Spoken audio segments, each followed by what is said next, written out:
색즉시공 공즉시색. 존재에 대한 강한 의심을 일으켜 깊이 사유하지 않으면 있음과 없음이라고 하는 이원론에 빠지게 된다.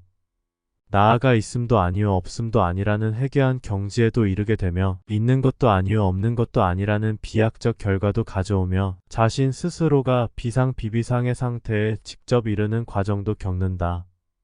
이러한 체험은 수행에서 오는 당연한 과정적 귀결이며 어떤 시각으로 존재를 대하느냐에 따라 경우의 수는 무한대로 늘어나며 각자가 깨친 바이기에 논란의 거리도 안 되는 것이 사실이다.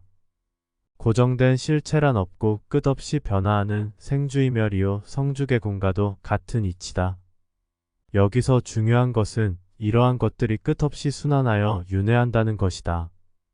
깨침의 과정에서 기본 명제 중 근원적 문장이 바로 색즉시공이요 공즉시색일 것이다. 이 화두는 기본이기는 하지만 어찌 보면 최상승에 가까운 화두이다.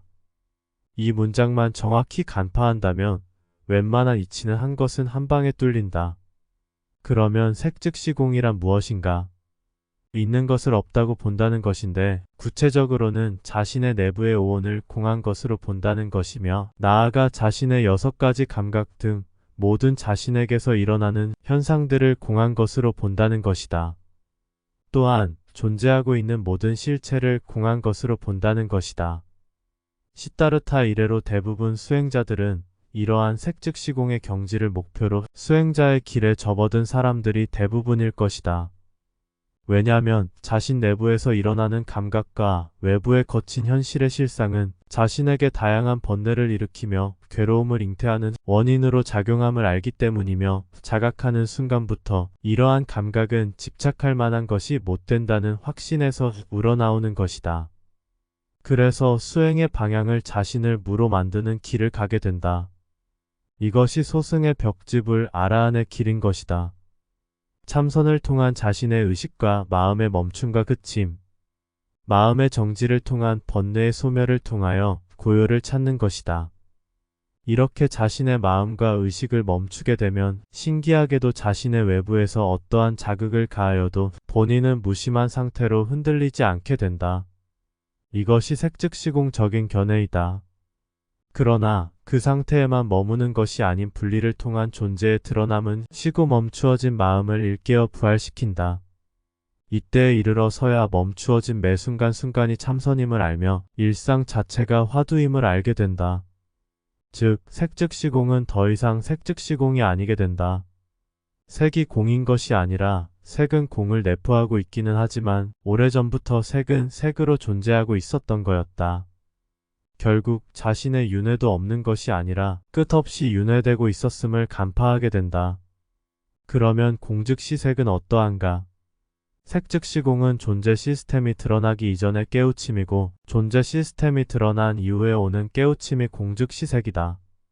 색즉시공과 공즉시색은 동전의 양면과도 같이 이원론적 개념이 아니고 색즉시공 과정이 지나가고 그 후에 오는 더 큰 깨침이 공즉시색인 것으로 이것은 깨침의 순차적 과정의 하나로서 일원성이다. 깨침의 과정으로 보면 아라한의 소승적 색즉시공이 자나면 보살의 대승적 공즉시색이 오는 것이다. 있는 것이 없어질 때에는 자신의 주체가 멈추었을 때인데 호련히 자신의 밖이 궁금해지는 것이다. 자신은 이토록 완전체인데 세상은 어떠한지 호기심이랄까? 어쩌면 없어진 마음의 자만심에 의한 것인지도 모른다. 얕은 존재를 향하여 마음을 조금씩 내게 되는데 이때 드러나는 것은 온 천하에 가득한 괴로움이다. 자신 혼자만의 여여함에 갇히어 자신과는 무관하게 돌아가는 존재 시스템을 망각하고 있었던 것이다. 이러한 상태가 없던 것이 있는 것으로 드러나는 과정이다. 즉 공이 색으로 드러난다. 존재 시스템이 이제야 드러나는 것이다. 이렇게 색즉시공의 과정을 거쳐 공즉시색에 이르면 자신과 온 세계가 분리를 일으킨다. 왜냐하면 괴로움은 소멸이 목적이 아닌 괴로움과 자신이 하나가 되기 때문이다. 관세음 보살이 본 세계가 바로 이 상태인 조겨놓은 계공도 일체고인 것이다. 공하여 없으나 존재의 실상을 본 그 자리에서 온통 괴로움이 드러난다. 이보다 위대하고 성스러운 깨침이 어디 있는가? 그 뒤에 나오는 색불이공 공불이색은 이미 존재에 대한 더 이상의 미련과 두려움이 사라졌기에 존재와 비존재는 이원론적으로 구분되어 드러난다. 존재하는 것과 존재에서 실제로 사라지는 비존재. 이 두 가지 선택만 남게 된다. 이미 존재란 만연한 고임을 알기에 비존재의 길을 까는 것은 당연해진다. 있는 것이 없는 것과 다르지 않으며 없는 것이 있는 것과 다르지 않게 된다. 살아도 그만이고 죽어도 그만이다.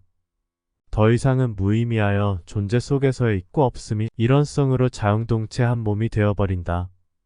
그러하기에 오직 비존재의 길을 가게 되는 것이다.